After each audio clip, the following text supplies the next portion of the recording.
Hello friends, welcome to or back to my channel. My name is Haley and today we are going to be talking about my best books of 2024.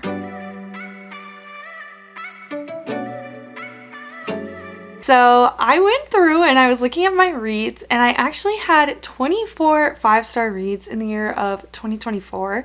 And so I thought it would be fun to just talk about all my 5-star reads and just go through them and kind of talk about what they were about, why I loved them, and why they were 5 stars for me. So I definitely am not someone who is super stingy with 5 stars. But I also do have to get that 5-star feeling. And so there were a lot of books I read this year that were really, really good, but they just weren't quite there. You know, that 5-star feeling, you just get it. You're just like, this book is so good. This is it. So today we're going to talk about the 24 books that I rated 5 stars in 2024. So let's hop right in. I'm going to be going through these in the order that I read them, starting from longest ago to most recent. So the first 5-star book that I had was A Curse for True Love by Stephanie Garber, and this is the third book in the Once Upon a Broken Heart series, and I read the other two in 2023, which is why they are not on this list, but this was honestly a 5-star series for me. I loved this series. I thought it was so fun. In this series, we're following Evangeline and Jax, who is the Prince of Hearts, and we're just kind of following all of their misadventures. I'm not really going to go into this book because obviously that would be spoilers, as it is the third book in the series, but I loved the way that this third book wrapped up, and I would love more content about these two characters. But that being said, I just really enjoyed this one. I like this series a lot and I highly recommend it, especially if you read Carval and liked that. The next 5-star book that I had is The Whispers by Ashley Audrain, and this book, you guys, I think about this book all the time. This book and her other book were both so good, but this book specifically, so this book is called The Whispers, and basically in this book we are following this mom. We're following quite a few characters, but like the main kind of situation is there is this young boy who has fallen out of his window and he is in the hospital, and we're kind of trying to figure out what happened, how that happened, why it happened, kind of thing.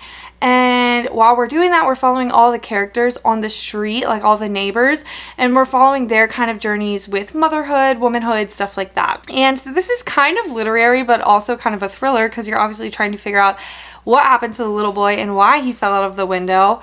And oh my gosh, it was too good. The final line of this book is haunting. It haunts me to this day. I highly recommend this book, and I would love for Ashley Audrain to put out another book soon. The next book that I gave 5 stars was The 3 Lives of Alix St. Pierre, and this is a historical fiction by Natasha Lester, and in this book we are following Alix St. Pierre. She is our main character, and we're following her in kind of 3 different timelines in her 3 different lives. And so we're following her during World War II, where she's kind of working as like a spy. And then we follow her post-World War II when she starts to work for Christian Dior and do some fashion stuff. I honestly don't remember all the details of this, but this was a book where we had that non-linear timeline. We had a wonderful female main character. We had a lot of fun side characters, and this book was really good. It was a really fun read. It was like easy to get sucked in, and I really enjoyed this one. Next we have In the Lives of Puppets by TJ Klune, and in this book we are following, what is his name? I can't remember his name, but we have our main character, and he's a human and he's being raised by a robot, and he has a bunch of little robot friends, and he likes to go to the junkyard and kind of dig through the scraps. And in the junkyard he finds this like human-esque robot, and he takes it back to the workshop, puts it back together. And then right when that happens, the people from the big city come and take his dad, and he has to go to the city to try and get his dad back and kind of figure out like why they took him. And this book, it's TJ Klune. TJ Klune's books are so beautiful. This is a huge found family, like kind of love interest. I will say this book, the ending was not my favorite. I definitely didn't, it was kind of one of those endings that made me go, and all that for what? But I still really love this book. I highly recommend the audiobook. The narrator is so good, and the voices for the different characters are so wonderful. It made them really come to life. Our main character, he has these 2 machines. He has a Roomba that is named Rambo, and then he has this like automated nurse machine called Nurse Ratched, and like it's a what is the word, an acronym, like Ratchet is like an acronym. And yeah, it was so wonderful. The journey they go on, the things they shared, it was just beautiful. The next book that I gave 5 stars is Here We Go Again by Alison Cochrane, and this was my first book by her, and I truly loved this book. So in this book, we're following 2 teachers, Logan and Rosemary, and they're both teachers at the high school that they grew up in, and they were friends back in the day, and then there's a bit of an incident, and now they are kind of more like enemies. And the one thing they have in common is their old English teacher, who they both love and still visit with regularly. And unfortunately, their English teacher has cancer, and it is kind of his dying wish for the girls to take him on this road trip. And so against their will, they take their old English teacher on this road trip, and throughout the road trip, there's a lot of love and feelings and just wonderful things. I liked this book for so many reasons. One, I'm a teacher, so the impact of the teacher on the students, I just thought that was beautiful. The girls' relationship, they shared a lot of growth. You find out what happened behind, like, with them, and you kind of understand it. Yeah, and then also just like their teachers' their old teacher's relationship was just heartbreaking, and this book was so wonderful, and it made me cry, and I highly recommend. The next book that I gave 5 stars is The Reappearance of Rachel Price by Holly Jackson, and in this book we are following our main character. Can't remember her name. It has 3 letters because all her main characters have 3 letters, but she is this young girl, and she's like a teenager, but when she was a young girl, her mom got abducted and nobody knows what happened, and they're like recreating kind of the abduction for some TV show or something. And then while they're doing that, her mom, Rachel Price, reappears, and then we're kind of putting together the pieces and trying to figure out where she was and how can she just come back. And at first, our main character is very hesitant to trust her mom and trust anything that she says, and then the tables start to turn a little bit, and she has a lot more faith in her mom, and you figure out what happened, and it is truly mind-blowing. This was another book that from Holly Jackson that was just like unputdownable in my opinion. I read this book in like a day or 2 because I just could not stop reading even when I had other things to do, because I just had to know what happened, and I had to know like how the whole situation was going to play out. So highly recommend this one. The next book that I gave 5 stars was The Simple Wild by K.A. Tucker, and I have seen people rave about this book for years, and I finally picked it up and I really loved it. Obviously I gave it 5 stars. So in this book we're following Kaya. Is that her name? I can't remember any characters' names. I should have looked them up before I started this. What is it? If it's not Kaya, it's something really close. What in the hell? Kala. Okay, I was close. So we're following Kala, and she goes out to Alaska to see her father because he is dying, and she does not have much of a relationship with him, and she wants to make a relationship with him before he is gone. And when she is out there, she meets... Why can't I think of his name? Noah? No, that's definitely not it. Jonah. I was really close both times. She meets Jonah, and there is a romance between her and Jonah, but obviously this book is so much more than just the romance. It is about her relationship with her dad and her starting to build a relationship with all these other people in Alaska that build a relationship and start to love Alaska, and just kind of learn to love the things that her dad loves and understand why he chose to stay there when her mom left. And this is a really beautiful book. I really liked I liked how it had a lot of things other than just the romance. And this is a series, and I did read the second book following them, and I did not love it, and I don't know that I will continue. I know the other book is about someone not them, so maybe I'll read it, but the first book was really good, and you can stop after the first one. The next book that I gave 5 stars is probably one of my favorite books of the year. Like, it's definitely up there, and that is Bride by Ali Hazelwood. And this one was a huge shock for me because I don't want to say I don't like. I have never done a vampire book. I've never done a werewolf book. I never read Twilight. Nothing like that. None of that stuff.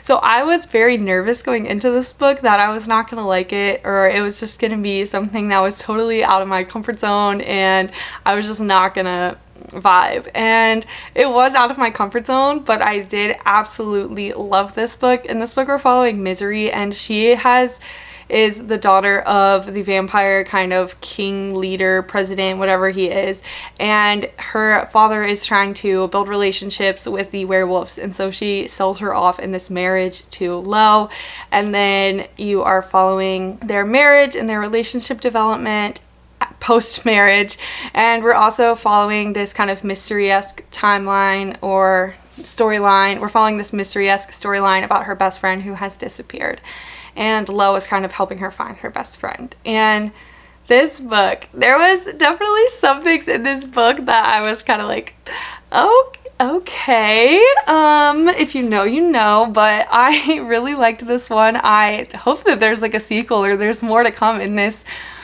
universe, and I've also since purchased a couple other like vampire werewolf-esque books to see if I like it or if I just liked this book specifically. Next, we have another Ali Hazelwood, and that is Check and Mate, and in this book we are following our main character who is she was really into chess and she was really good at it, and then when her dad left she stopped playing, and now she's a little bit older, like 18 or so I think, and she just signs up for this chess tournament on a whim and then just happens to beat the best chess player in the world that's like her age. And so then in the book we're following her as she starts to pick up chess again and her relationship with this chess player that she beats.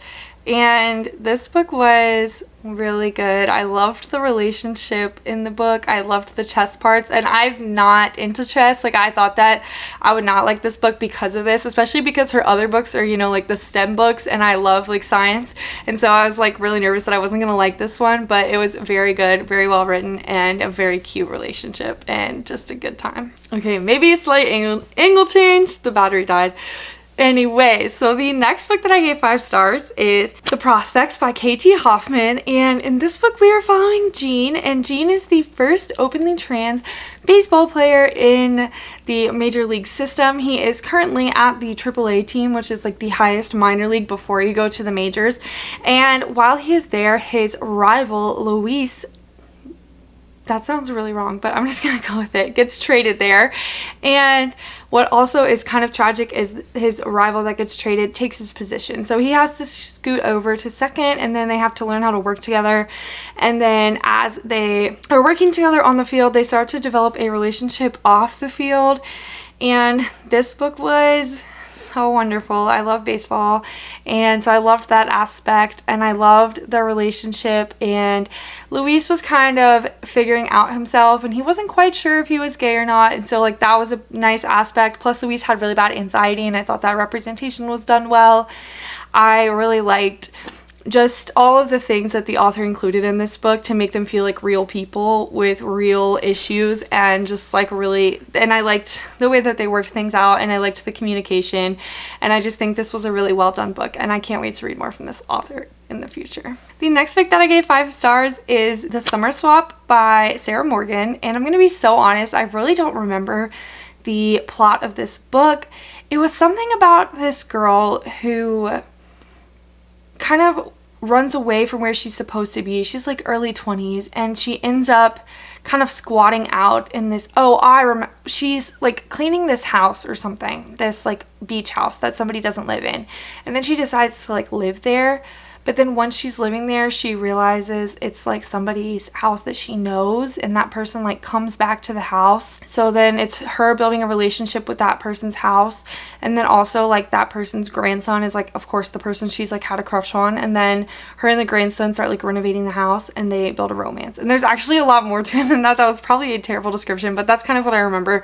But I just remember this book being really well written. I really liked the relationship between the older lady and our main character. I think that's such a fun dynamic when it's done well, with like an older woman who is not necessarily a family member, like imparting wisdom on the young girl and helping the young girl kind of figure things out.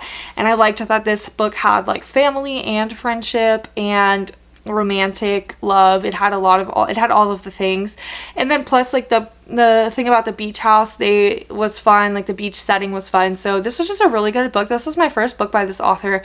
I've since gotten a couple more that I cannot wait to read, but I do recommend this book even though I don't really remember all of the details. The next book is Ladies of the Lake, and I'm laughing thinking about me trying to give a summary of this when I did my wrap up in June, This book is very hard to describe. There's a lot of moving parts, but essentially we're following these two main ladies, and they go to this school and they make this little friend group called the Ladies of the Lake. And so we're following them when they're in school, and when they're in school it's in the 40s, and then we're following them in like the present day. And one of them kind of breaks away from the group. There's an incident, kind of no communication, changes her name, all that stuff. And then her daughter is going to the same school, and the other lady is the principal at the school. And they're trying to get the mom to come to graduation, but the mom doesn't want to come to graduation because of the incident. She doesn't want anyone to know who she is and that kind of stuff. So it's very complex. It's a historical fiction. This one is so good. I love dual timeline. I love multiple perspectives. I love the female main characters. Like, this book was so wonderful. I saw this book because a substitute at my school was reading it just like randomly, and I asked her about it, and I'm so glad I did, because this book was seriously so wonderful. I've never heard anyone talk about this book, and I'm glad that I was able to read it, since it is such a kind of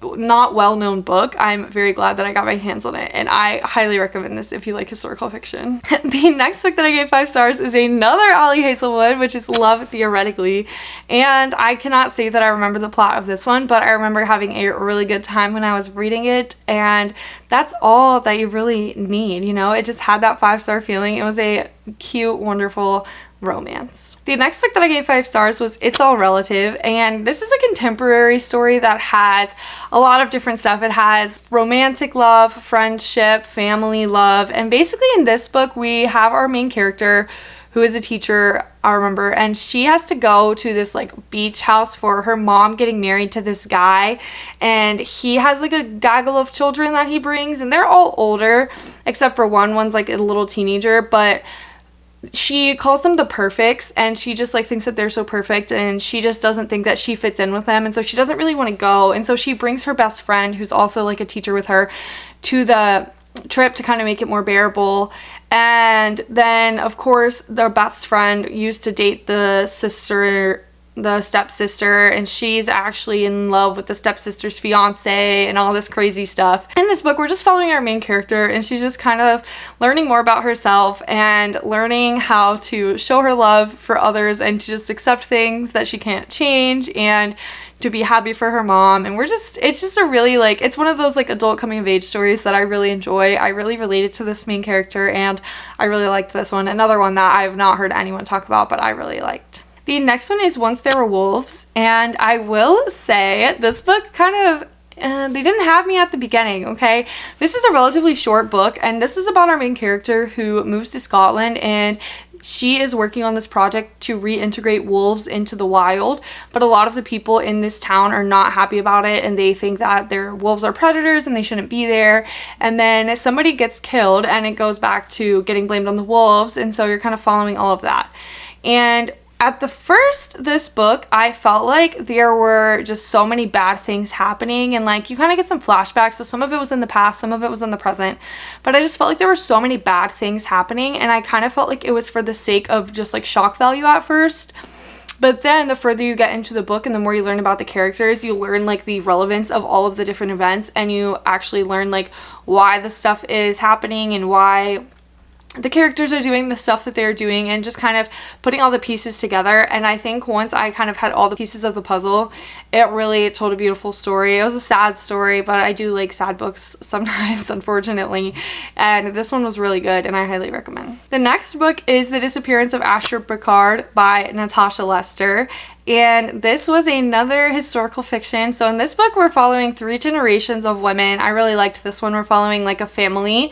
And so Asher Picard, like the title, I can't say the word, the titular, the main character who we're following in the title. She is a fashion designer in New York City in, I want to say like the 70s, but nobody really takes her seriously. This is like before women were really valued, and so you're following her and her love story with another male designer.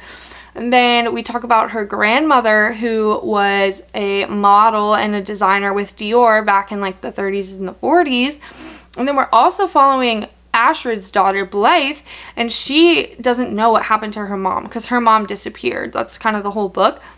And so you're going back and forth, you're getting like all these different timelines, you're getting all the information, and you're just trying to figure out what happened to Astrid and all of that. And again, wonderful, wonderful storylines. I loved the way that they all intertwined. I thought it was very interesting, the fashion aspect of this, because everyone was all, like, the whole story was fashion related, right? Like, the Astrid was a designer, her mom was like a model but also a designer, but like nobody really knew. Like, they gave all the credit to Dior, but she did design. And then the daughter, Blythe, that we're following in like the present day, she is also a fashion designer. And so that was interesting for me to learn about fashion. I don't really know anything about that.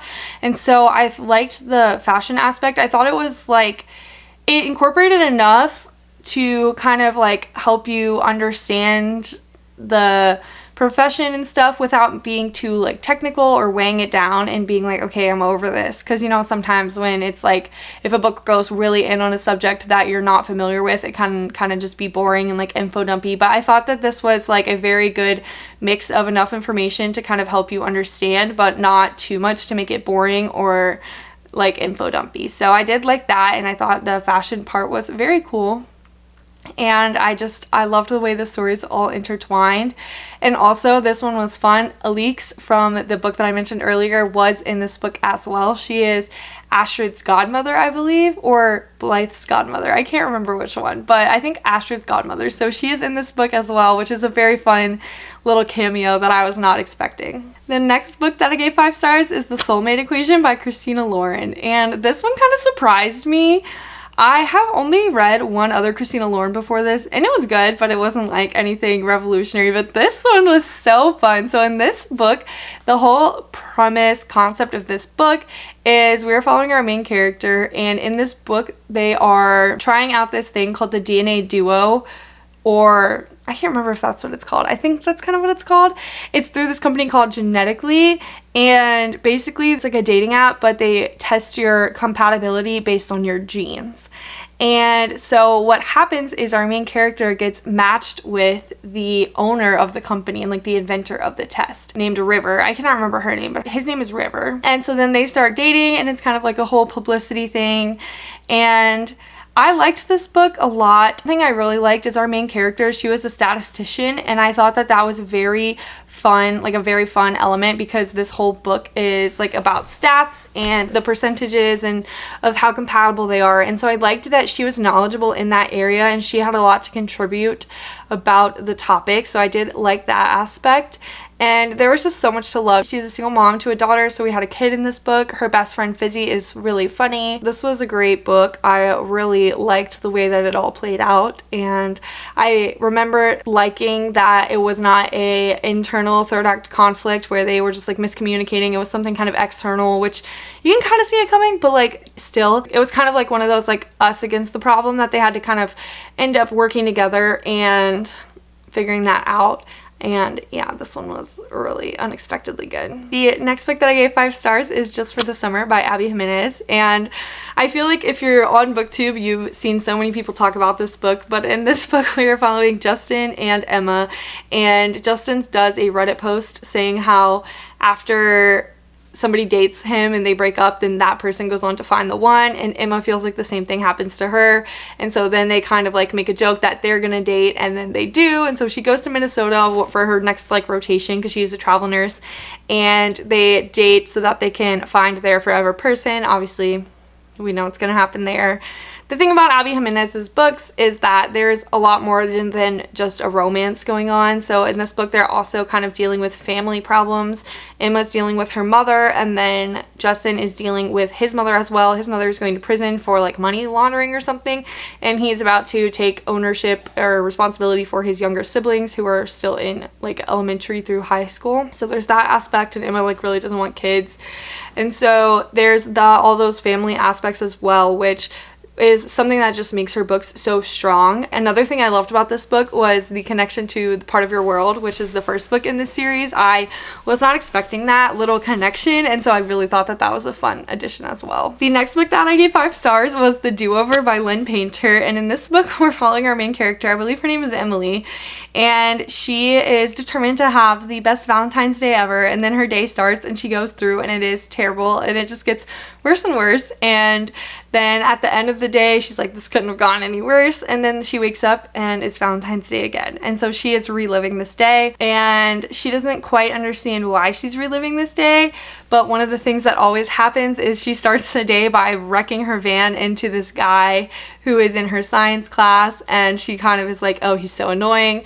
But that is going to become our eventual love interest. And then she does end up getting to spend one of the days with him, and it is like the best day she's ever had, and she loves it. And then obviously he forgets. And so it's hard for her because she has spent all this time and gotten to know this person, whereas it's the same like new day for him, so he doesn't have that background, that like those memories.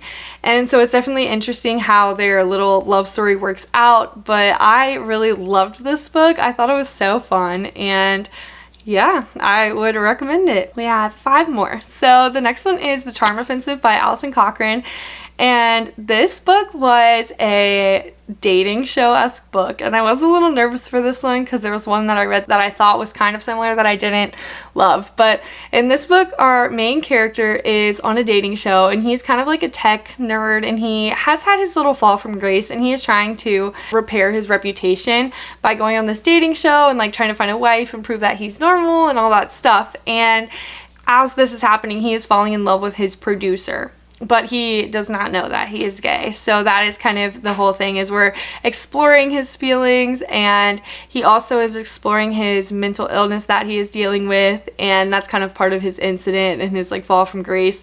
And this book was so beautiful, just the way that the characters were there for each other and supported each other and just like helped each other learn about themselves without pressure or judgment was so cute and so sweet. And I just really loved their relationship. I thought it was so perfect, and I totally get the hype around this one, and I agree. The next book is Rain by Katharine McGee, and this was the 4th and final book in the American Royals series, which is a series that I love very much.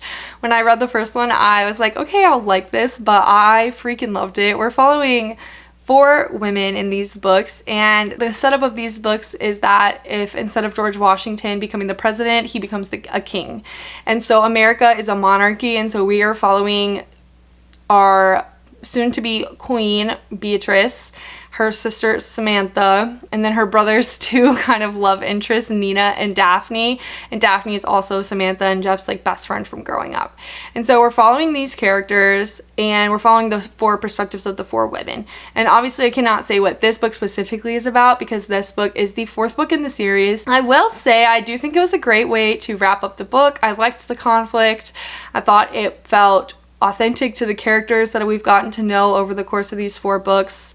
There was one part of the ending that was a little bit off for me, but overall this is just a 5-star series, and it was really sad to read the last book and wrap it up, but I did like the way that it ended, and I do love this series so much. And then the next book is Interesting Facts About Space by Emily Austin, and in this book we're following Enid. Enid is probably autistic, and she's just kind of dealing with, I feel like I don't even remember this book, even though I just read it. What happened? Okay, so here's the thing. I'm mixing up this book and the next book I want to talk about. I'm kind of mixing them up in my head because it's kind of like similar vibes. Let me look really quick. Oh, yes. Okay. So this book, we're following Enid, and Enid works for a space-related company, and she kind of sets up databases and like does stuff like that. And so she's obsessed with space, and like what all her work revolves around space. But Enid has a very weird phobia of bald men. And so there is this whole thing, we're going through the book, and she's trying to figure out her fear of bald men and kind of trying to conquer that fear. Especially it's bad because one of her neighbors is bald, and this guy at her work, a new guy, is bald, and she's having to interact with these men, and it's like really just not okay. And so something that she does whenever she gets overwhelmed is she talks about interesting facts about space, and so that's where the title comes from. And the other aspect is she also is building a relationship with her dad's other family. Her dad left her and her mom and got married and had a few more daughters, and now she is building a relationship with those daughters as one of them is pregnant as well. And so as you go through this book, she's getting like increasingly more and more paranoid about the Baldwin situation, and so she has to dive into that and figure out why she feels like that and what is going on. And Also, she is like a serial dater. That's another thing, is she is like serial dating. And she also listens to like a ton of true crime podcasts. So this main character, she's very odd, but she's very likable, and you're kind of rooting for her to figure out her stuff, and you just want the best for her. I have really liked both of the books I've read by this author. She writes just like really realistic, weird, quirky main characters that you just cannot help but root for and cheer them on and want the best for them. The next book that I gave 5 stars is The Collected Regrets of Clover, and this book is about Clover, and she has a fascination with death, starting with when her kindergarten teacher dropped dead in the middle of reading them Peter Rabbit. And in this book, she grows up to become a death doula, which is somebody who spends time with the dying, and she kind of just helps them work through things as they're dying. She lets them talk. She just is company to them. And a lot of times they tell her things like her regrets or their achievements, or they give her advice, and she collects these things and writes them down in these notebooks. And then she also goes to these things called death cafes, where it's like kind of strangers, and they meet up and they just talk about death and just explore it in different ways with different moderators. And at one of these death cafes, she meets this guy, and he is like, I need somebody to do this for my grandmother. And so he hires her, but at the beginning he's like, my grandmother doesn't actually know she's dying because we told the doctors not to tell her, but I just want you to keep her company. And so she pretends like she's interested in photography to kind of bond with this grandmother, because she can't be like, oh, I'm your death doula, because she doesn't really know that she's dying. And so we follow her as she builds her relationship with this person, while she also grieves the loss of her parents. So her parents died when she was a child, and then her grandfather, who she lived with, has also passed away. So she's dealing with those deaths while doing death things as a job. And then a few other people in this book pass away that she's close to. She's kind of trying to make friends with her neighbor. There's a lot about this story. Clover is a very complex character, and this is another adult coming of age story. She's just like getting to know herself, and kind of, she basically has to be able to move on from her grandfather's passing. And so she's kind of learning from her experiences that it's not her fault, and kind of learning how to accept that and move forward and live for herself. And again, this was wonderful. I love these stories about these quirky, weird characters that just learn to love themselves. They learn to be there, and they just set themselves up for success. They're so good. And then the last book that I gave 5 stars in the year of 2024 is Loveless by Alice Oseman. And I am so glad I finally got around to reading this book. It has been on my TBR forever. In this book, we are following Georgia, and Georgia is going off to college, and at this point she has never kissed anyone, and she feels like she should, but she also just feels like she doesn't actually want to kiss anyone. And so she thinks, oh, maybe I like girls instead of boys. And then she gets to college, and she meets her roommate, Rooney, and she also goes to college with her 2 friends from high school, Pip and Jason. And this book, we just follow Georgia as she explores herself, her sexuality, and she just learns about herself and learns to make friends. There's a lot of beautiful friendship in this book, and just coming of age, growing up, learning lessons. This book was really important. I think it is just really meaningful to a lot of people. I think this is a beautifully written book, and I'm glad that this book exists in the world. So those are the 24 books that I read this year that I gave 5 stars. These are all wonderful books. I highly recommend all of them. Let me know if you guys have read any of these books, or if you loved any of them down below in the comments. If you're new here, feel free to subscribe and stick around, and thank you guys so much for watching. I'll see you in the next one. Bye. Love you.